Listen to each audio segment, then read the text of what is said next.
Agora quedalle reclamar a indemnización por responsabilidade patrimonial e por danos morais. Ahora mismo non saben se se vai a indemnizar ou non, si en que cantidade, é dicir, están nunha absoluta incertidumbre, non? E iso era un pouco o que se pretendía solucionar.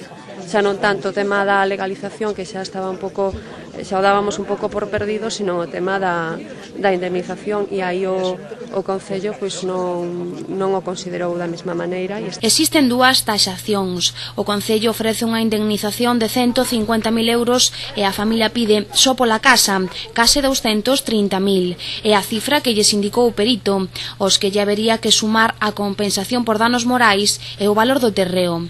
Pois o mesmo que antes, exixindo a responsabilidade do Concello, porque tiñemos unha licencia que nos anulou o tribunal, tiñamos un proxecto dos arquitectos, un visado do colexio oficial. Creo que me parece moi injusto que sexa isto, porque había a solución, a casa podía salvar cunha legalización parcial, non se quixo facer. O Concello tampouco pelexou por iso, o Concello non se personou cando tiña que facelo tampouco, o Concello tampouco aprobou o plan xeral, o responsable evidentemente é o Concello. Nos imos ir a que asuma a súa responsabilidade, imos exixir iso. Din estar cansos de loitar, pero aseguran que non se rendirán á hora de reclamar a indemnización. E evidentemente esperemos chegar a un acordo que será distinto a como podería ser onte, non?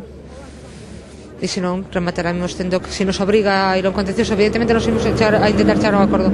Se nos obriga, se se ríe de nos agora, xa non imos a pasar. Van eles, xa nos cansamos de movernos nos, eu espero que se movan eles, e que se movan o antes posible, claro.